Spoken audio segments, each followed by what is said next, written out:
Good evening, everyone. It is 6:30, Wednesday, January Hello. the 18th.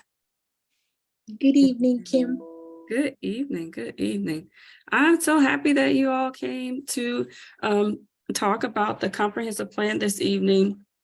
It's been a long time coming, and hopefully, as time goes on, people will start to log on. And I see there are a couple of people that have started that have logged on already. So that's great.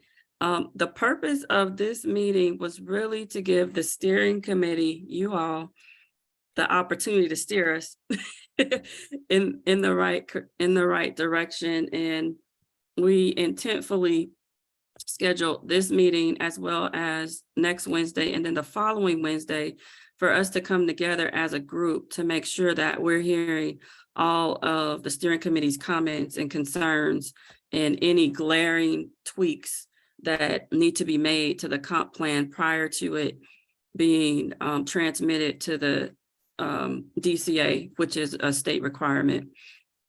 And as you may or may not be aware, the Atlanta Regional Commission representative, our project manager, Andrew Smith, presented the first draft, a summary of the first draft to the council last night, just to give them an overview, a status of where we are with the actual comp plan, and gave them an overview of what, what some of the major changes were, which there really weren't a lot, but there were specific changes that dealt with our equity, health, safety, welfare, health equity, environmental justice, which is tied to our new zoning district, mixed use industrial commercial districts. And he gave an overview of that. And what I wanted to do this evening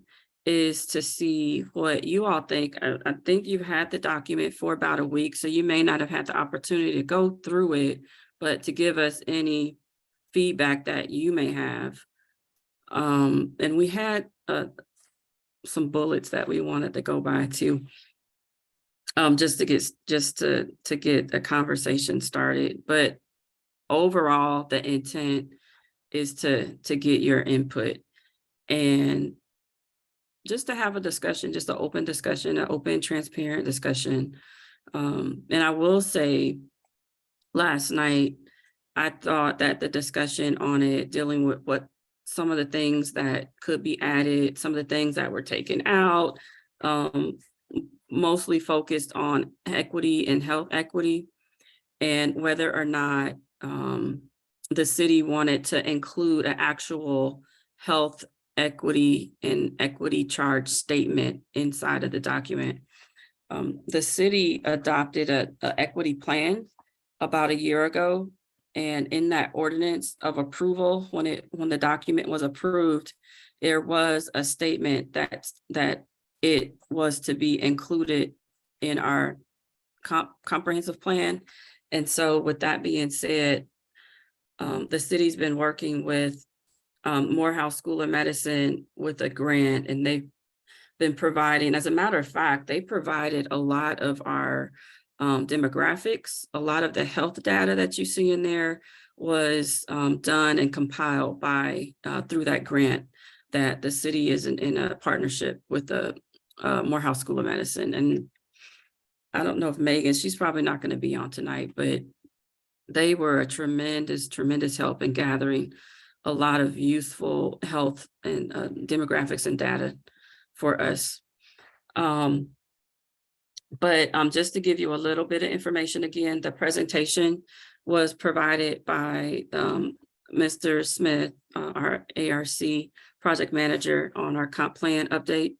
That was done last night. And we could provide the link to that if you all are interested in seeing it. And I believe that Taylor sent out the presentation that was given to you all. And if you haven't received it, we'll be more than happy to send it over again. And then also wanted to let you know that the comp plan for you and any neighbors, concerned citizens, business owners whoever would be interested in reviewing the comp plan.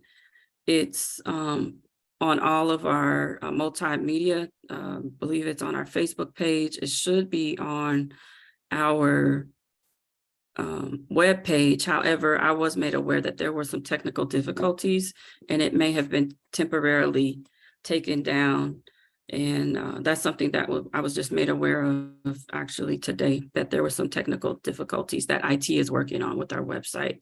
And it's my understanding that they're doing a citywide update on the website and just some glitch or something happened. So it may be reposted by now, but it should be on Facebook and Twitter and all of those type of multimedia platforms that the city participates in as well. And then, of course, we sent it out to all of the neighborhood presidents and our steering committee, planning commission, and many other interested parties that we thought should have a copy. So hopefully people are looking at it. We're going to be taking comments for probably the next, I want to say 6 weeks.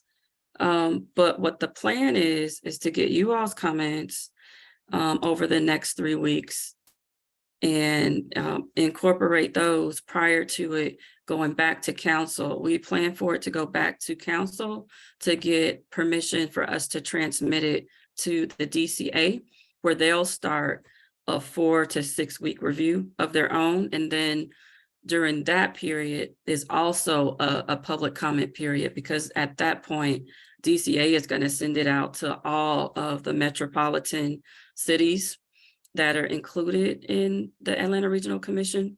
And at that point, it's going to be opened up to a broader audience for comments and feedback. And hopefully we get comments back from all of our partner cities, sister cities, Aerotropolis, College Park, South Fulton, City of Atlanta, and really any of the cities that we have are have joining borders with.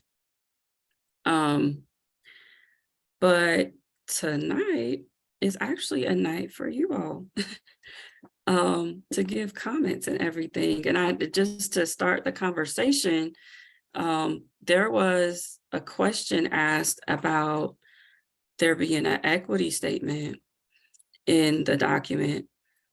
And I don't know if you all have a copy of that. I'll try to pull that up if I can.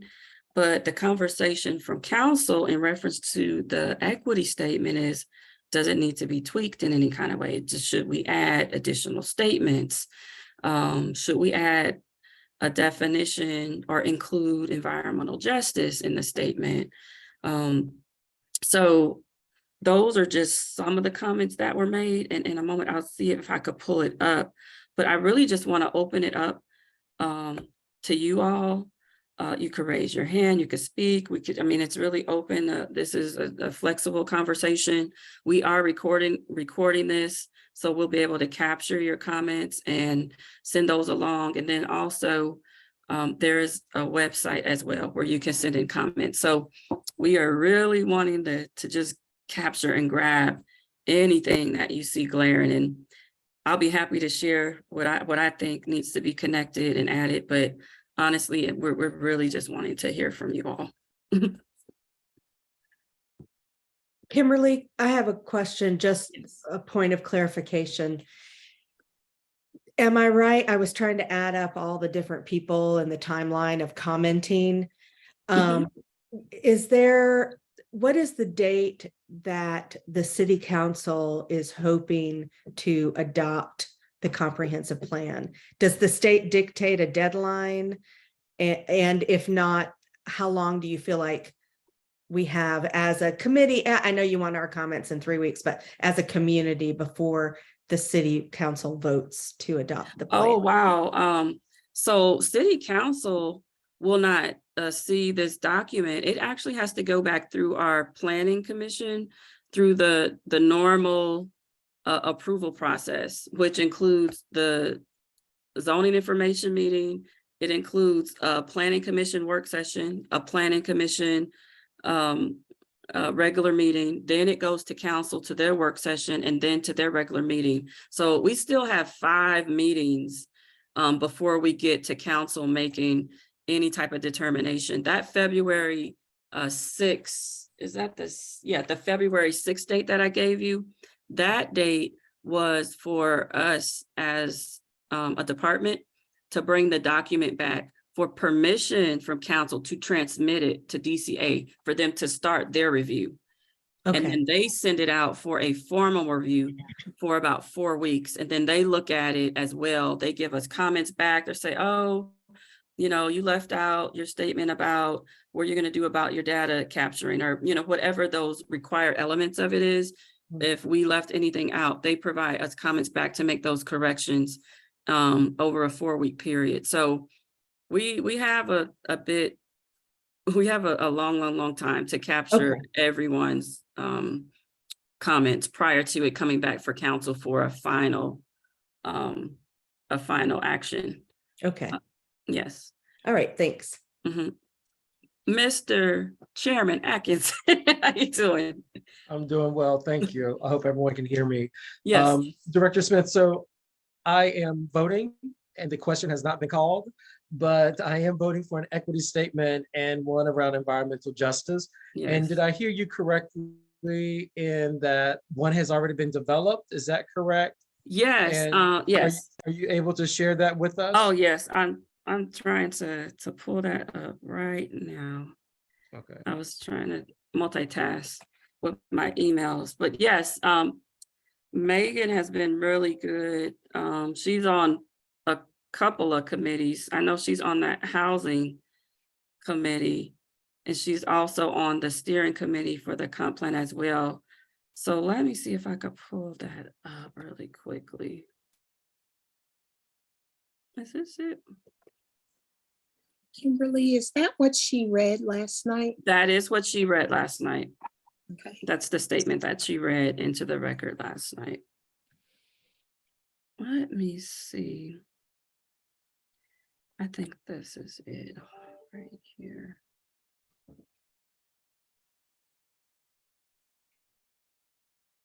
So let me pull it up. I found it. I'm gonna share my screen.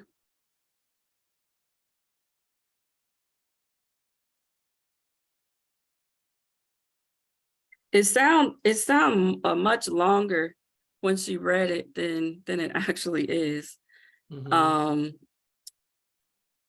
But it's this statement here.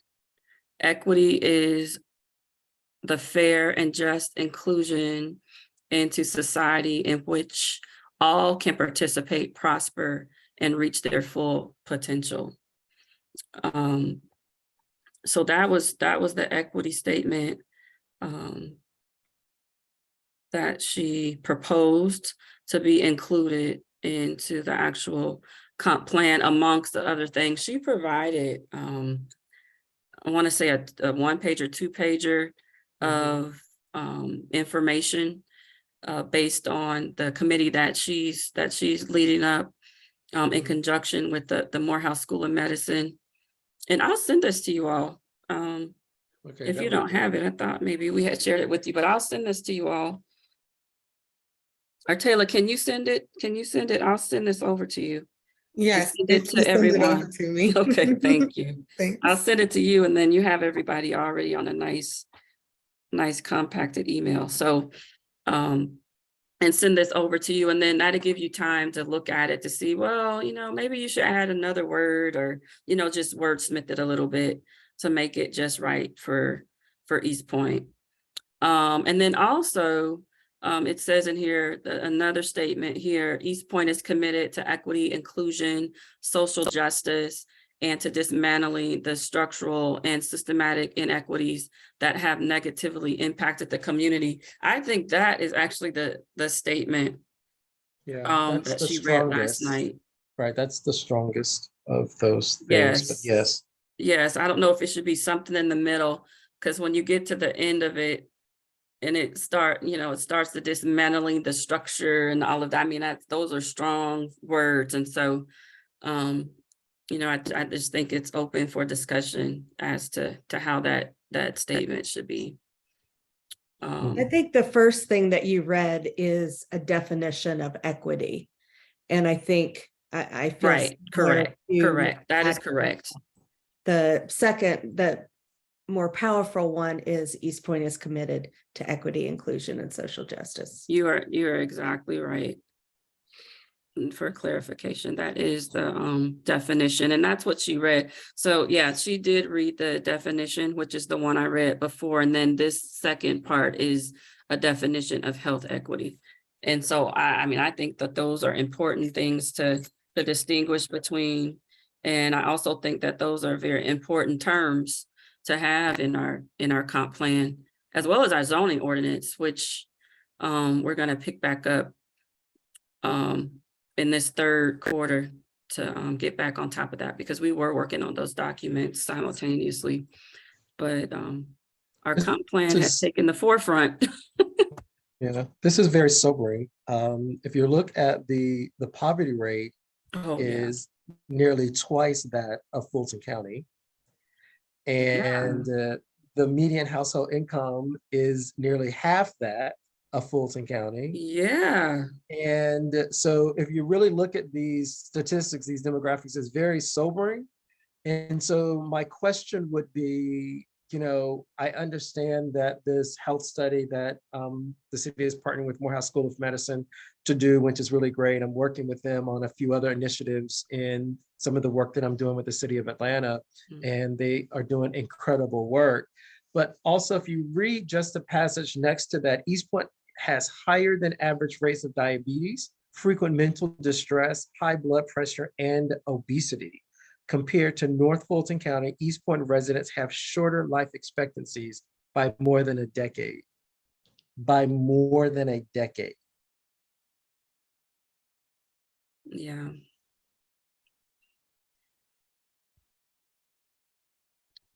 That is, those are, facts that they were able to capture, and then just you reading it, it's, kind of gives me chills a little bit.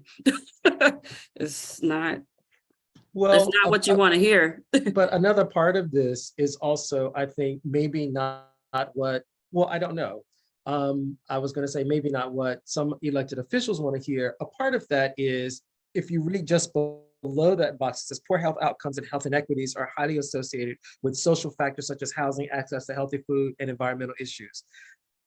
We're not going to get healthier foods without disposable incomes. So if you've got a poverty rate of 23%, you're not going to have a quality grocer. Grocers are in the business of being in business. And I just left a meeting just moments ago because we're talking about grocers that we're going after for this new development that we're doing, but those things are not coming. So it's like a catch-22. What can you do? Either, we could either continue to say that we want to have X amount of a greater than average amount of affordable housing and not talk about density, not talk about higher price points, then we're not going to have the quality amenities that would help address and mitigate some of these poor health outcomes. So if we're not trying to have an honest conversation about that, then these things are going to stay where they are or get worse. Yeah. Yeah, I certainly understand what you're saying. Because there is a balance, and I think what the city is trying to do is find that balance. Because they certainly have adopted many policies, including the agriculture plan, which, the intent is kind of to bring, have access to those healthier fruits and vegetables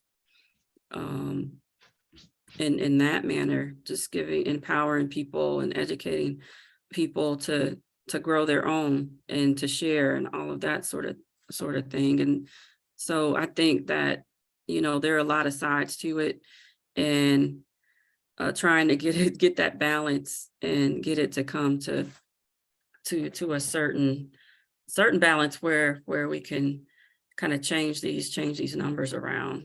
without displacing. So it is tough, because I do understand what you're saying about the grocery stores, and we could just look at city of Decatur. They have really turned around, but they've turned around in just what you were saying. They have really increased their rooftops, and they have really increased their density. But they also just lost a grocery store. Which one did they lose? Kroger It was- just closed, the one that was downtown. Yeah, Oh, it it's one sure of the, did. it's one of their smaller ones, but I think the plan is to have another one come in there. Now, they've not said that, but that's, I've heard that. So, but, I've not been able to validate, but, it's a great location, with the housing units that they're building just down the street from there. I couldn't understand why it closed, because it was busy every time I went by there. But as a matter of fact, it was my favorite one. But to your point, Kim, I think that yes, the balance component is very, very true, because that is one of the things that we wrestle with all of the time when we're talking to prospects. I mean, we have investors who are ready to come in, as you know. Right. But, when we talk about grocery stores have a very low profit level, and they're not going to come into an area where that profit level is diminished based on, income levels or their ability to attract, to Sean's point, the discretionary income. Because they want to make sure that if they come in there, they can stick around for a while. And that is one of the things that we wrestle with. We know that as you mentioned and touched on earlier, the income disparity is part of that dynamic that we wrestle with, because when you're dealing with someone and have talked to, I was blue in the face with a store like Aldi's, which 90% of what they sell is off brand. They're looking at again, who can come in there and spend money on their products, but also can go someplace else. They have a choice.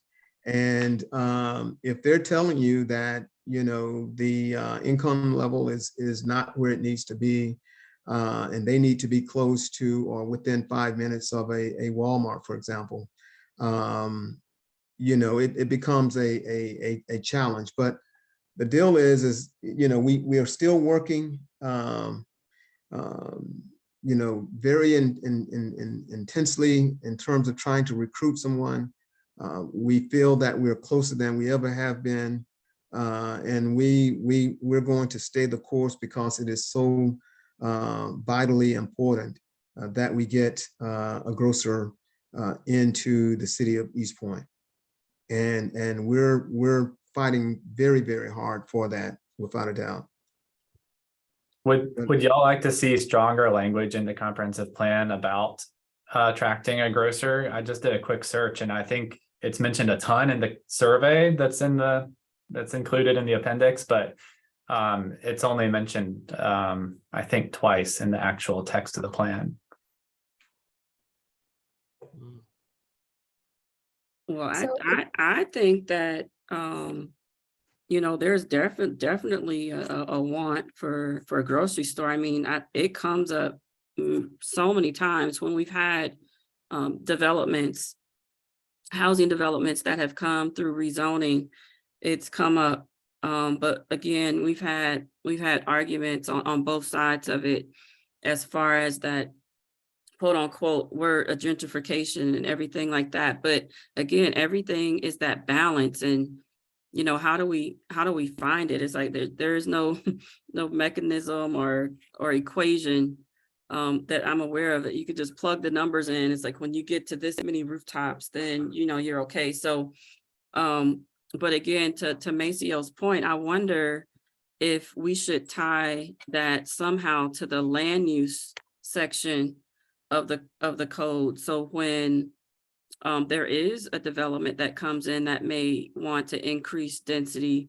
You know, are our densities even high enough?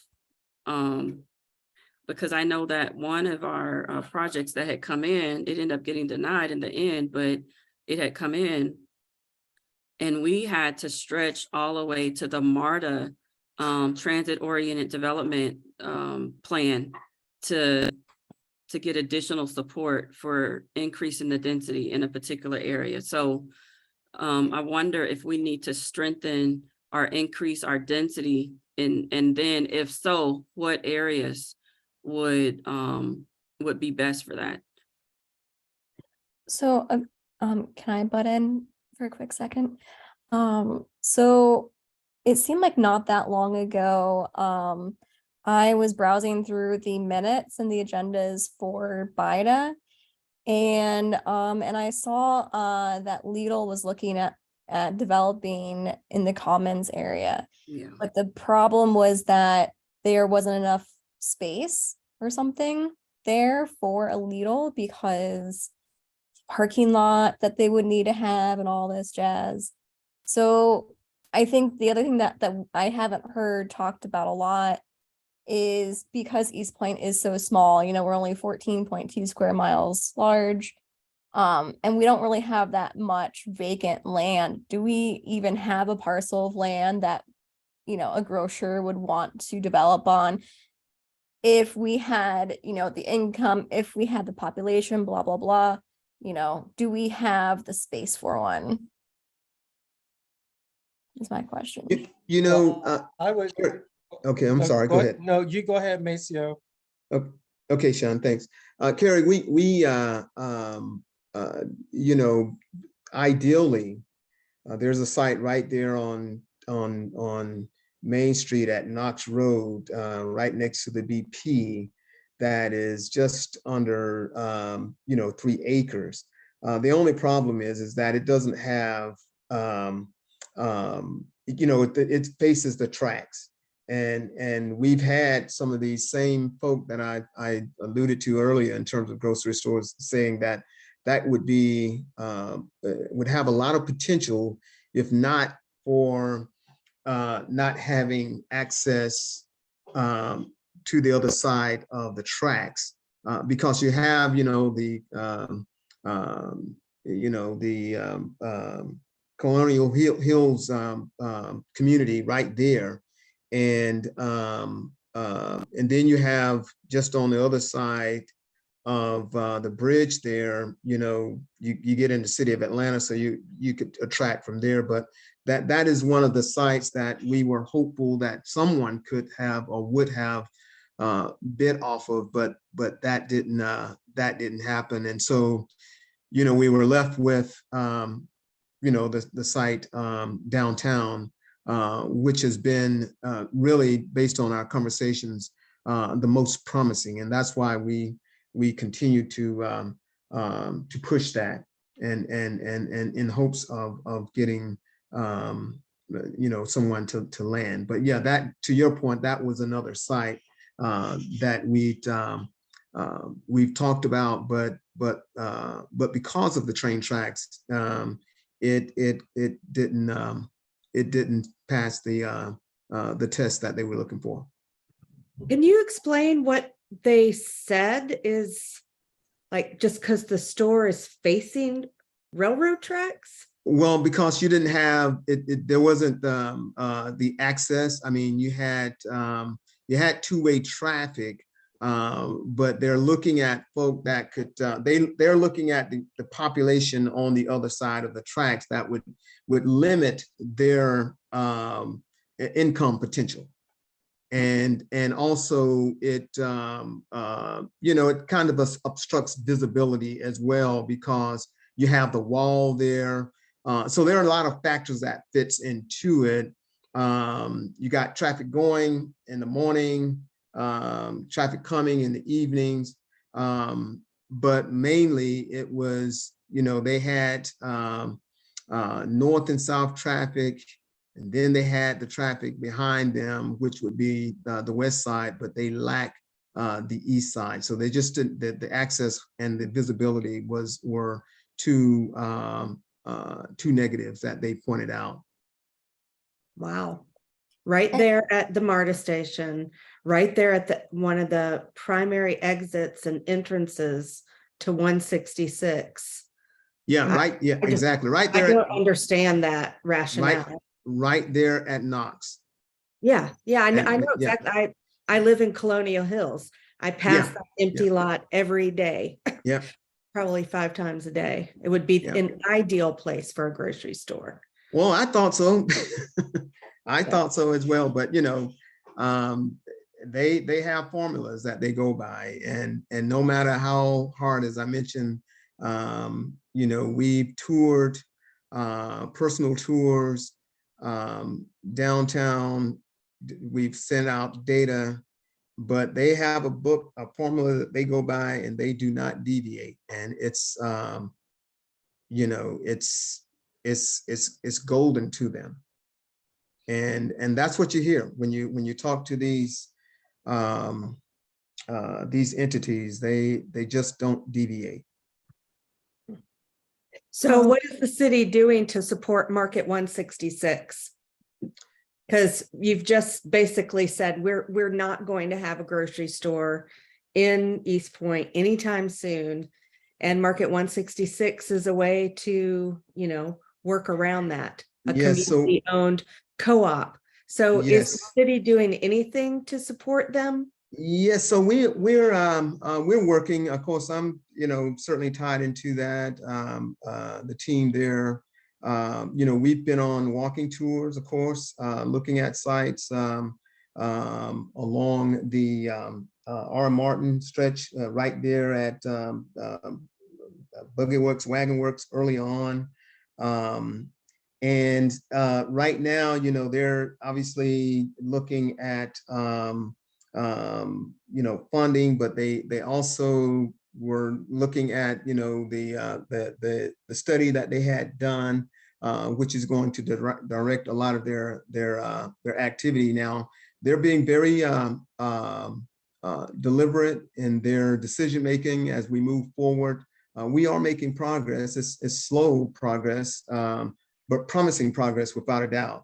And but they're doing that intentionally because they want to make sure that they get it right in terms of where they go and when they step out to do that. So part of it is to work closely with the farmers market. That's not active right now just because of we're in the cold season. We'll kick that back off in March.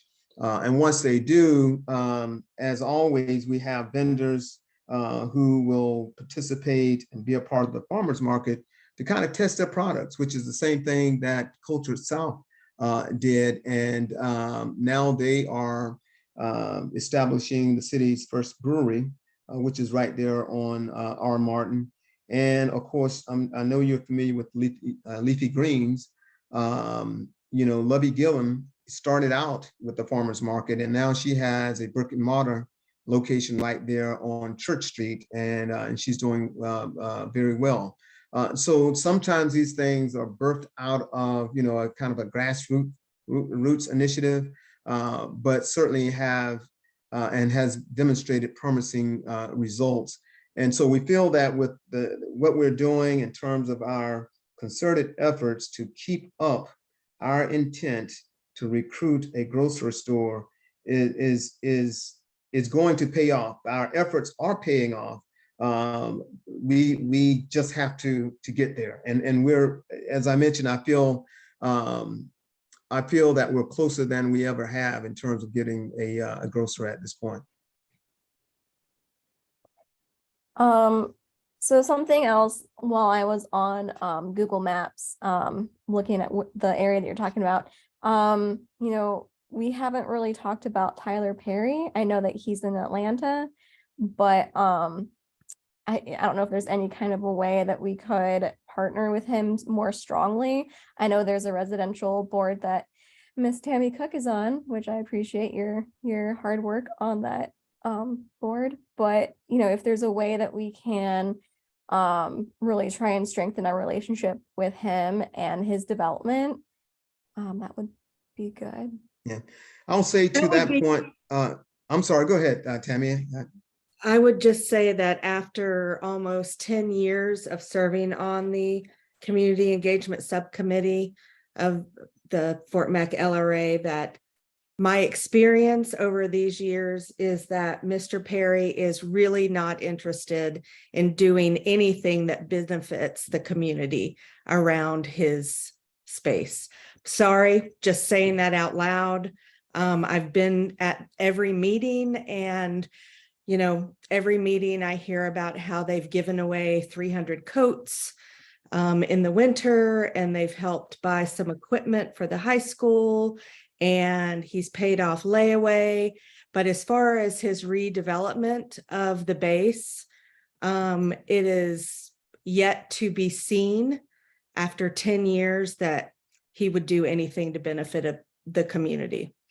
I think that's a bit of a stretch. He's too busy trying to buy up the rest of things on Fort McPherson. And again, this is just my opinion from serving on that committee for 10 years. And I will say that we have been privileged, at least from working with members of his team through economic development. We've been privileged with the opportunity of taking some of our prospects over, which allowed us to kind of leverage, I should say, our attractiveness to prospects, because of the intrigue of knowing that they were could potentially be within close proximity to what he was doing. And I've been on site and taken a number of tours, not just with the prospects, but also with city council members and the mayor, city manager, because prior to the pandemic, we were going there somewhat on a regular basis with being able to partner with them, just so that we could kind of not only show off the city, but showcase, I guess, an attraction that wasn't necessarily in East Point, but because of this proximity, most people thought he was located in East Point. And okay, if that's what they thought, we cleared that up, but it still gave us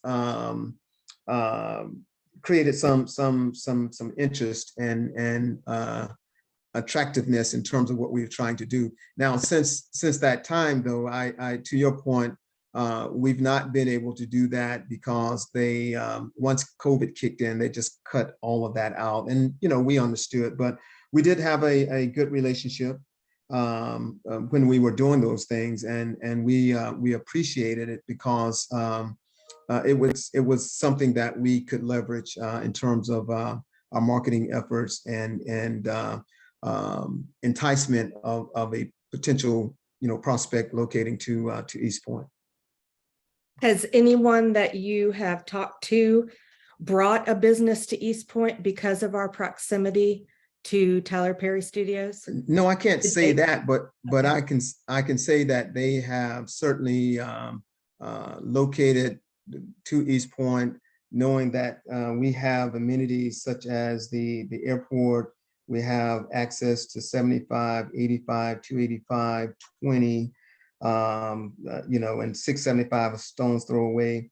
Our 10 minutes south of downtown at Atlanta, and of course, Tyler Perry is there. And so even if it wasn't spilling over necessarily into the city of East Point, because of what he's doing, there is that spillover impact that also, I should say, drew interest. And so I can't say a point to one that says, yeah, we're locating to East Point because of Tyler Perry being there, but through conversations, every little bit of nuggets that you can point to that makes you more attractive adds to the bottom line. And that's what we were able to do, I think, in many cases, because they like that kind of,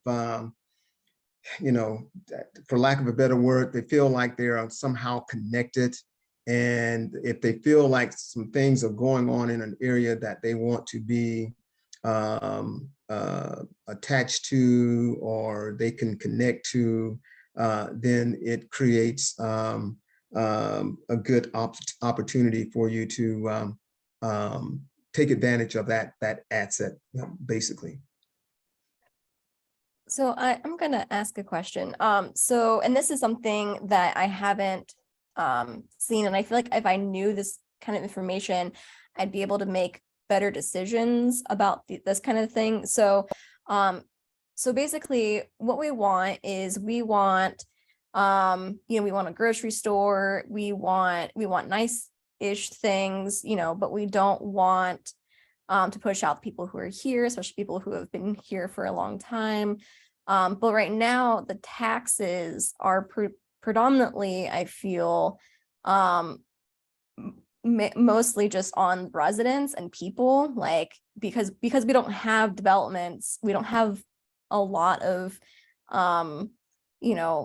businesses here and restaurants and things like that to take that burden away from the residents. We are a little bit more sensitive to higher taxes and higher tax rates because, well, the residents are paying more. We're the ones that are carrying that burden, basically, if I'm making any sense.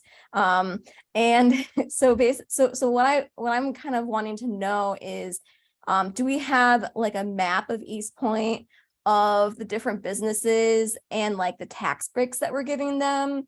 Because thinking back to Tyler Perry, I know that he has some warehouses off of Sylvan that he uses. And if he's not willing to work with us, then I feel like we could, I don't know, tax him. I don't know, that's even a thing, you could tax him more.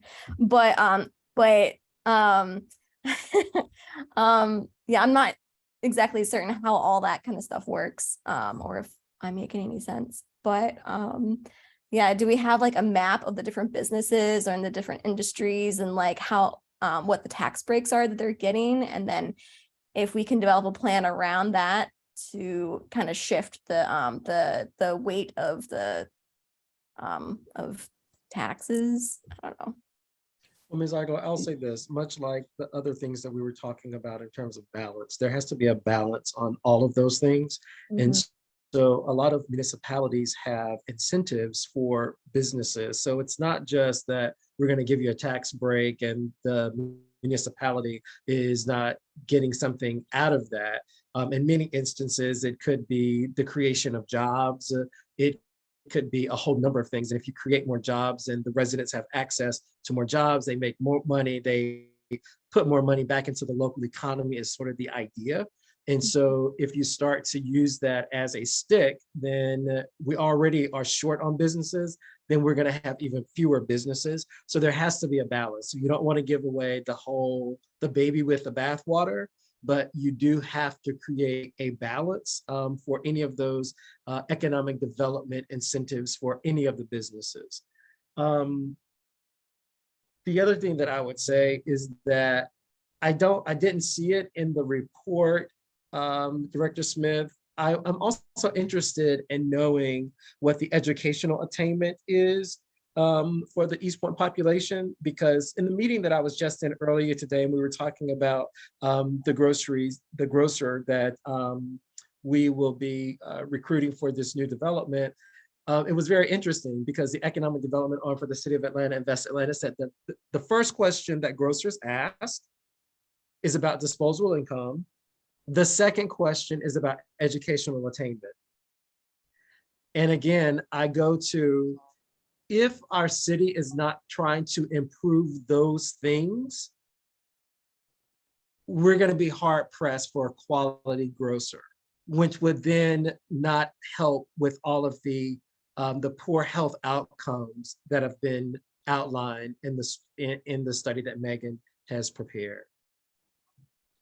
So in the and I'm taking notes on that. So in the meeting that you were in the meeting that you were in, did they state what their bottom line was for educational attainment? Is it, 4 years of college or high school? No. We didn't. It didn't to that granular level, it Okay. was sort of some of the things that I think that Maceo talked about, some of Right. the grocers and their formulas and Right. all of those things. And so in this meeting that we were just having, it was just really interesting that we were talking about education, we were talking about housing, we were Right. talking about health, we were talking about a number of things, looking for, because the idea is healthy communities, healthy Right. people, the whole 9 yards. And so education, housing, all of that stuff, workforce, it all plays into that. And it was just said that the second question that many of the grocers ask is about educational attainment.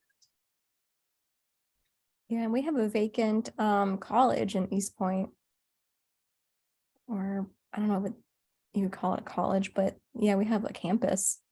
Yeah, it is a college. It used to Oh. be the Atlanta Christian College. That's the one you're speaking of. Mm-hmm. Okay. Well, I know that we have many schools within the city limits of East Point. There are a lot of schools, elementary, high school, charter schools. I want to say it's about 10.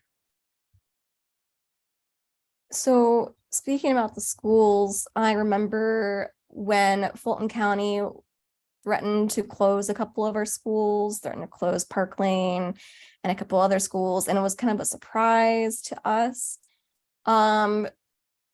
I don't know if it should be someone's job per se to go to all these meetings with the Fulton County schools, but is that something that we could put into the plan, that we will dedicate somebody to go to these meetings and, you know, get really involved in the county?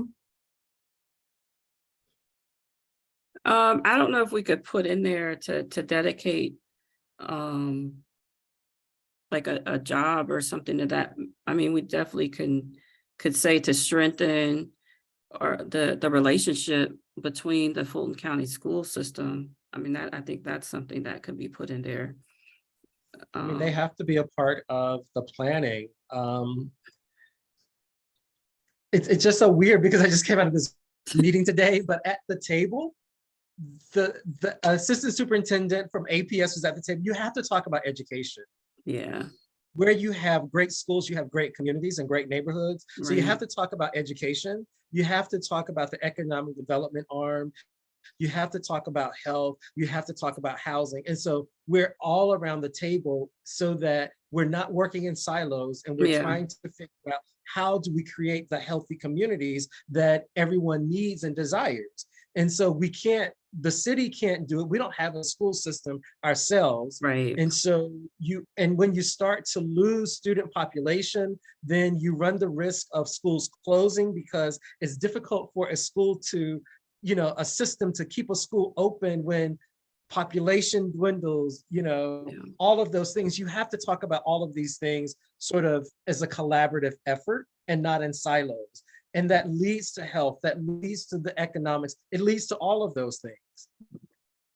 So you touched on something. I mean, there's this website called Great Schools, and so they give scores.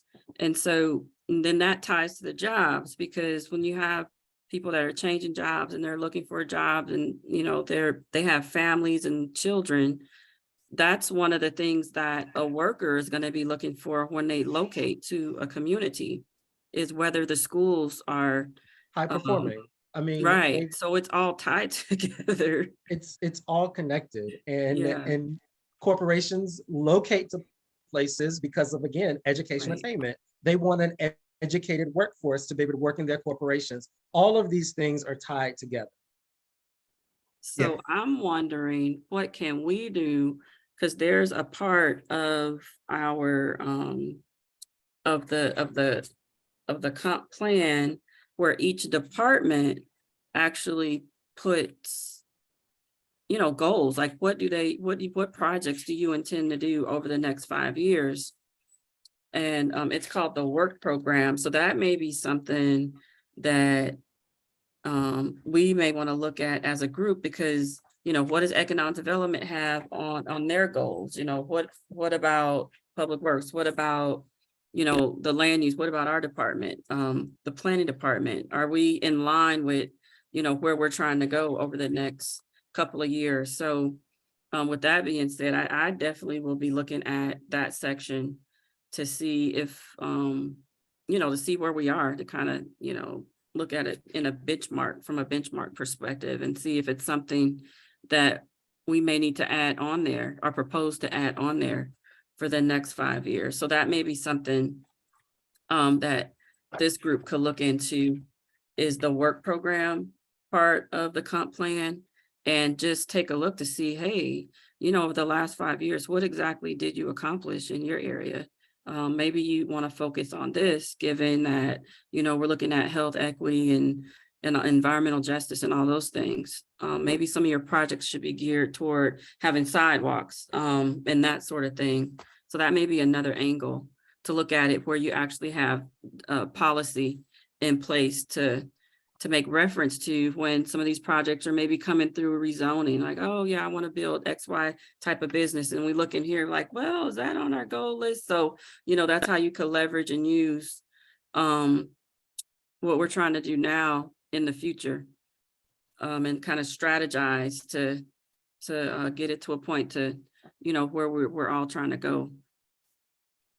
And so that may be a point to look at, is the goals in the work program section of the ordinance. And I'll look at that and send an email out to kind of point in the right direction, because I know once Andrew compiled it back together with all the data, I believe it's over 200 pages. So I'll kind of point you all in that direction for the pages for that.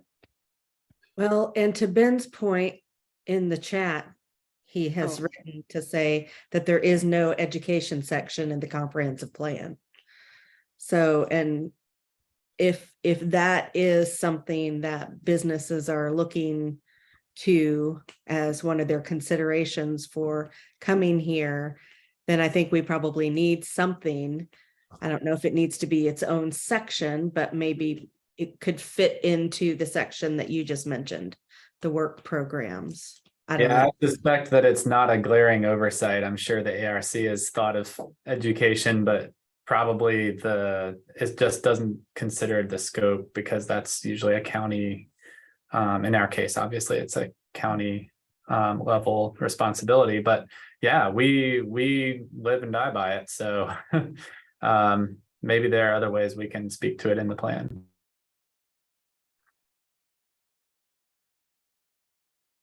And I think to your point, Ben, it should be brought up to ARC. I don't see, just because East Point does not have its own school system does not mean, ARC is the Atlanta Regional Commission. Right. So it does work with educational systems as well. So because Fulton County is the provider of public education for the city of East Point, then ARC would work with counties also.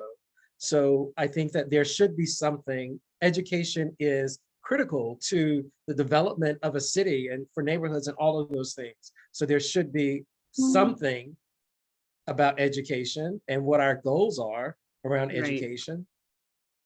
Yeah, well, I mean, there's a transportation section, even though we don't control all of it. There's no Exactly. DOT, like we have a lot of, there's US and state highways going through the city that we don't have total control over, but Right.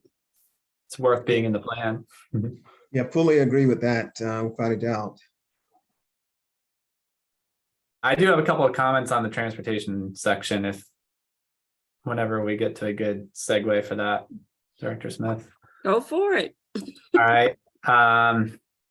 Overall, I'm pleased with it. This is kind of my special area of interest. I see a lot about walkways and active transportation and connecting different modes. I find that really good.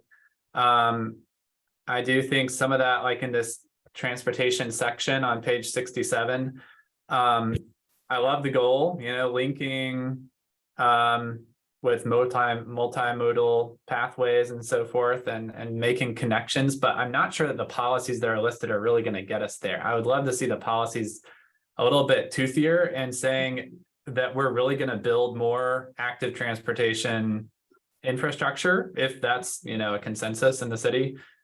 Based on the conversations I've been in, it seems like there's a lot of energy behind it. Right. And I don't know if some of the phrasing in these policies are just kind of ARC boilerplate, but it seems like it's trying to strike a tender balance between the road networks, which are obviously critical and important, and the active transportation. But from my standpoint, East Point doesn't really have much of a traffic problem or a roadway problem. There is obviously some maintenance we need to do, some improvements we need to make, but the real glaring thing to me is that we don't have an integrated, like, multi-use trail system or quality bike lane system. So that's one suggestion I would make, and obviously that's just from my perspective. And then the other one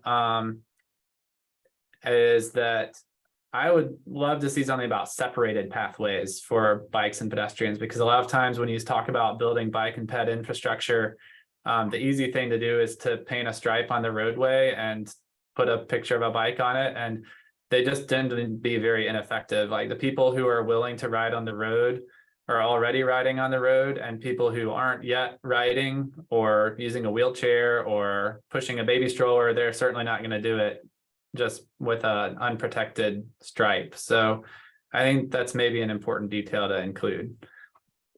Okay.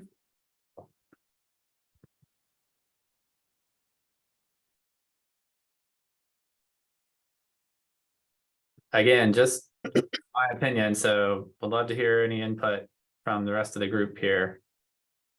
Hello? Yeah, there's none in there. It sounds great to me. Yeah, Ben, you're spot on. Sorry. That's okay. Ben, I think you're spot on with those comments. I think that there's definitely a need for a more integrated, multimodal, and especially active transportation network in the city. Yeah. You know, we have a great plan. We have a 2016 comprehensive trail plan that has 22 miles. And, you know, we made a little progress. We built a model mile, and there's some money dedicated in the T-Splost phase 2 for some continuations, but there's no real, like, I guess, that I have been able to learn of any real, like, momentum to actually build the thing. And I would love to see some more specific language in the comprehensive plan about building a comprehensive network that's all connected to each other. Mhm. I seem to recall from reviewing one of those plans, and I don't remember off the top of my head which one it was. And I may be way off here or thinking of a different municipality, but I do recall that one of the East Point plans did call for the creation of a bike and pedestrian advisory committee, which to my knowledge isn't currently in place in the city. So maybe that could be reflected in the comprehensive plan as a goal to form such a committee. Mhm. Citizens and business leaders, et cetera, to kind of advance those goals and shepherd them beyond just kind of, you know, plans on shelf, so to speak. And that may have been part of the LCI study as well, but have to verify. But yeah, I'm certainly on board, Ben, with the things you've shared with regarding the integration component of transportation, because it really makes sense, and not just for the purpose of getting around connectivity, but also just the whole safety aspect of it too, that, you know, we've certainly talked about with respect to you know, what's happening downtown with you know, wider sidewalks, you know, bike lanes, pedestrian lanes, that sort of thing. So so integration is critical. I totally agree. Yeah, that will be interesting. Isn't there a LCI window coming up? Maceo? Yes, yes. I think Janisa is really focused on that. So yeah, but there is, Kim, to your point. The LCI window is open currently. Yeah. The deadline is February 28th. Yeah. That may be something, because I know that you know, we have that trail plan that's been put in place since 2016, as it was stated previously. We also have the Willingham study, which had multimodal Yeah, trail inside of that. And absolutely. then you Yeah, have, that's fantastic. Yeah, so maybe the next thing is to put them to combine them somehow. Maybe we could put something together. for Yeah, this that, I window mean, coming not up. only that, but there's also the Aero model miles, Aerotropolis model miles. There's Right, in the last exactly. 7 years, there've been like a spurt of ideas about multi-use pathways in East Point and the surrounding areas, but I think what we're lacking is the real energy to, like I said, get them built. yeah, And Yeah. maybe we could be very specific about that in the Yeah. comprehensive plan, or as specific as comprehensive plans allow you to be. Right. You have to be a little bit on the vague side, but just as far as that goes, one of the specific policies I would suggest changing is T4 on page 67. Mhm. You know, it says encourage transportation corridors that support multiple functions, including pedestrian movements, parking, alternate modes of transportation, vehicular circulation. Love it, it's great, but in my view, like, in order to just lend focus to this kind of active transportation and creating those ways for people to get around from a bus stop to their home, using a wheelchair or using a bicycle or walking, I would just focus that on the pedestrian and active transportation and leave out the parking and vehicular circulation. I mean, of course, those are important, but again, I don't feel like that's the huge need in East Point right now. So in reference to T4, are you saying delete it or tweak it? Tweak it. Say, Okay. I love it, but I would just leave out the word parking and the phrase vehicular circulation. Okay. Yeah. Another way to phrase something like that could be simply movement of people and goods. That way it focuses more on the people that the network is serving rather than the mode that they're using to get around. Okay. Fair enough, but I don't know that would like spur on the development of the kind of infrastructure we have in mind. I mean, you could use that and widen Willingham to a 4-lane road, not that that's feasible, but you know, and that would be moving people and goods, which is, you know, maybe there are some roads that need to be widened in the future. Washington Road comes to mind, but I don't think that's where I would focus the energy. You know, I would want to focus our energy in the next 5 years on like building out that multi-use trail network. Right. But Matthew, I think you have a pretty good background in this type of thing, so definitely defer to your wisdom. These are very good comments and suggestions for wordsmithing. And I think this is exactly what Andrew's looking for and we're looking for to kind of guide us. Like you were saying, like the statement is a great statement, but you know, it could be tweaked in this way.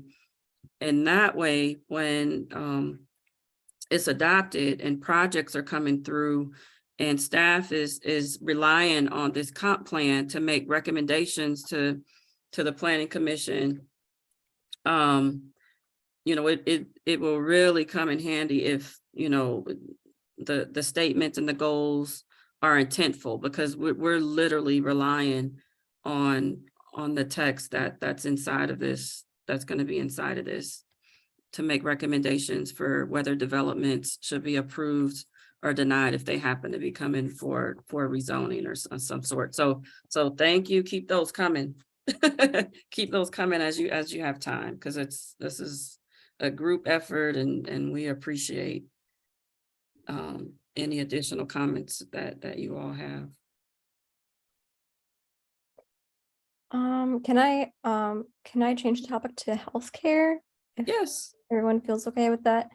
So on page 48, It says that healthcare is already a strong sector with the Atlanta Medical Center. But that closed. So Important facts. uh-huh.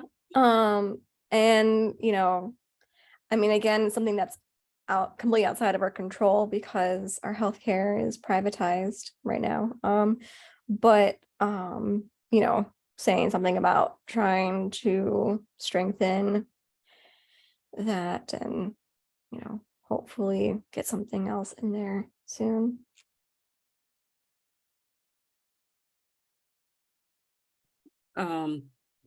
Yeah, the East Cleveland corridor, I mean, it's, we have a lot of properties over there that have the medical institution zoning, and They're it was kind of vacant. geared toward, like healthcare row in a way. And with that hospital closing, and then the clinic closing and all of that, I mean, it's kind of, will we continue to want something to be there? Is it changing, or do we want to strengthen and try to replace? In that vein, there's a chapter 5 is issues and opportunities. It's a section for health, equity, and quality of life. And that only the issues section of that subsection only lists one bullet point, which is the disparities and negative outcomes that persist. So that section could reflect the loss of a healthcare facility as an issue. Right. And it does not have to be necessarily in those specific words, but Right. The issue could be that City of East Point currently lacks direct access to healthcare, high level healthcare facility or an emergency room facility. So that could be reflected in that section and probably in other places as well. Right. Yeah, absolutely. And also on the same page 48, and maybe this is it says something different somewhere else, but in the manufacturing and heavy industry section, it says that industrial areas are largely buffered from conflicting uses, but the opposite of that is true. That's correct. You are right about that. That's a typo. It has to be. It has to be. Okay. Thanks. I'll call that out. Yeah, for sure. I'm with you on that.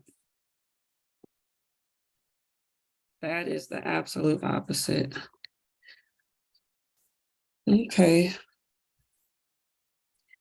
Well, listen, again, this was a time to kind of get the discussion going and get everybody, just thinking about the comp plan and looking at it in different ways, and just sharing with you all how we use it as a tool to provide recommendations and comments and everything like that for when we're processing our zoning applications and petitions, and as projects come to the city, proposed to the city. So we rely on this heavily. So any continued comments, as I stated at the beginning, we're gonna have, I'm seeing at least 6 to 8 weeks before this goes before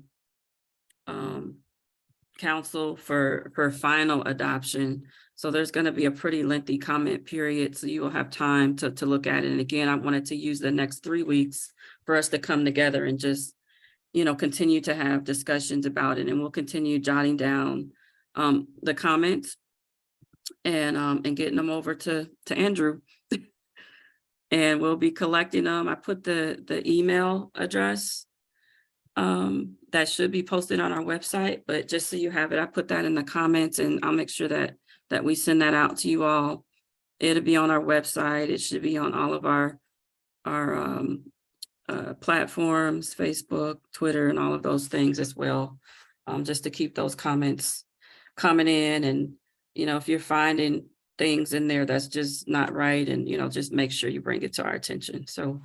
And I'll we also put appreciate it in the next invite Director Smith, did you want to, well, I'll send it out and then the location will be TBD. Right, so for the next meeting, we wanted to kind of give a chance to come in person.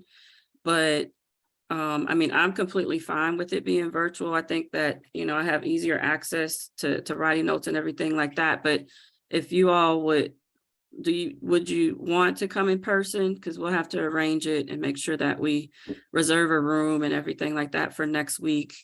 Or we just can continue to have the meetings virtually. I wanted to leave that up to you all, what's most convenient to everyone, as well as being thoughtful of your time as well, because I know these meetings are completely outside of what you all signed up for initially. I'm in agreement with the virtual. I think I saw Ben's point there. What did he say? I think he's touting for, virtual. work Virtual, session. yeah. Virtual. Yeah, I mean, Yeah. it's definitely convenient because, Yeah, yeah, and in this Okay. platform, because, Yeah. Virtual. okay, we won't reserve a room. yeah, you just saved yourself some work. I We'll know. we'll return. We might have brought some bacon donuts for you all. Some Oh, bacon yes. bits. I love the bacon donuts. We tried this new place. In that case, I don't know. Right. Right. You may have to bring some burgers and fries. That'll get them in, you know. We'll You serve- spoke too soon, Ben. Right, you spoke too soon. After we've had this time, though, I do want to get together as a group, and we may take the time where we were planning to have the photo op for the cover page, because we were excited to connect the fact that the city took it upon themselves to change one of the streets. I can't even remember what the old street name is, but the new street name is Freedom Parkway. Harold Sheets Parkway. Harold Sheets Parkway, that's correct. They went ahead, it took many months for the state part of it to change, and it finally changed over. And we were just wanting to kind of take advantage of the fact that that was done, and that the name of it is Freedom Parkway, and not so much of this document is geared on equity and sustainability and environmental justice, and, you know, just trying to, you know, take a second look on how to impose those buffers, Carrie, between the land uses that shouldn't quite be next to each other, and take a moment for us to get together and kind of take a picture under that Freedom Parkway sign, and it be a kind of symbolic symbol of the city coming together and being intentful and serious about equity in East Point. So we still have that on the books, but we did think it was important for us to get together with you all and do this work first. Yeah. So we didn't have any input on how long it took for the document to actually come out, and I think that it, you know, it was just an issue of really having the people in place. The ARC, they went through some really deep staffing issues where I think Andrew lost his entire staff at one point. So, you know, it was just a challenge, and we appreciate you all's patience in waiting for this. And we definitely appreciate your continued support and your interest in giving your time for this. But I just wanted to say that we're still on for the photo op toward the maybe a month or so from now, but we're still on for that. But yeah, and we want to be in person as well. We want to meet in person at least once as a group. Do you Show think that appreciation. do you think that the photo op will be during business hours again, or would it be like on the weekend or something? It's gonna be during the week. I mean, I never thought to have it on the weekend. We coordinated with our police chief. And so he was pretty confident that he would be able to kind of shut the traffic down for the few minutes that we'll need it. I don't think it would take too long to coordinate that. There are a couple of parking lots that are really close by. I was looking at the Phys Ed front, and then there's a a garage, there's a black and white garage. I think that it's unoccupied at this time, that we may be able to steal some parking spaces and just walk down to that part. But the police chief is working with us so we can take advantage of that in a safe manner where the street would be shut down on our behalf for just a few minutes to just get that snapshot. So, so you're thinking maybe a Saturday? I mean, I'm open. I Me mean, too. I would just want the most people who worked so Right. hard on this to be a Right. part of that picture. Right. And so, just I know that I have a job and stuff like that. And, Do you, Carrie? and it's You not have to in East work for a Point. living. It's not in East Point. Okay, no, So- I'm in support of that. I think Maceo is more, I don't have a lot of weekends, but it never even crossed my mind, but that's definitely a great idea and I support it. I definitely support that. I have no issues and I don't think the police chief will have an issue with that either. There are some survey tools available. Doodle is one of them that's free, but that it's a good way to coordinate large groups with scheduling. If there's just a couple of different options, Yeah, maybe yeah, we could we've used do- that before. once we Yeah, get closer to definitely. the date, that way folks could just kind of self-select of what they can and can't make. So Yeah. even personally for me, it's hard to say, oh well, I can always make it on a Saturday because sometimes I can't, or Right. then certain weeknights. Usually I'm available, but sometimes things come up, so you never They know. come up. But once it gets closer to that date, I think that could be a useful idea to Awesome. We will definitely do that. Taylor, I know that we've used Doodle in the past and I know Macio's used it too. It Yeah. sounds really familiar to me. So. Yeah. Yeah, oh, yeah, Yeah. yeah. And I don't know, this is just probably a long shot, but if it's a weekday and it's wrapped around or tied to a lunch hour could work Yeah. as well, Yeah. you gotta eat, so. We'll make an event out of it. I love it. Yeah, Really, absolutely. really, yeah, Appreciation luncheon for sure. So, 'cause, yeah. I mean, I can't say enough how much I appreciate you all taking your evening out, even today, outside of what you previously committed for. I mean, this means a lot to us as a staff and it's gonna mean a lot to the city. So you've given your time like this to look at this in such the intricate detail that you're doing. So we appreciate each and every one of you. Well, we appreciate you too. Nobody gets it done by themselves. It is a team sport, team Yeah. effort, and we're all in together. So let's keep it going. Great job. Let's keep it going. All right. Well, again, we'll send out the comment email. And again, I mean, you could send in comments any way you want to, but we were just trying to, create something that we'll all be able to quickly identify with. But honestly, if you have a comment, you could email it to anybody on our staff, as well as our zoning email and everything like that that's already posted. You could text it to me. I don't even care. Just you can get it to me any way is convenient. Is next week's meeting going to be on Wednesday as well? Yes, yes. I have that Fort Mac meeting Okay. next Wednesday. So I will commit to trying to read through the sections that I'm most passionate about and getting Yes. my comments between now and then, Ms. Smith. Awesome. I appreciate that, Ms. Cook. I really do. And everyone else, again, that's true. You don't necessarily have to go through the whole thing. It may be a specific issue that you are passionate about. Or you may have an expertise in something, like I know some had some in transportation. Please just thank you. Give us what you can give us and we will take it. We're very appreciative. And I'm gonna say, if there isn't anything else, I'm gonna go ahead and close us out for tonight. When is the next meeting? It's gonna be next Wednesday at the same time, 6:30. I'll be sending out an invite either tonight or tomorrow morning. Perfect. That was my question. Okay. Okay. All right, well, with that said, Good night, everyone. and Okay, thanks see you again. later. Take care. Good All night, right, thank bye. you. Oh. Bye-bye. Good night. Bye. Good night. Thanks again.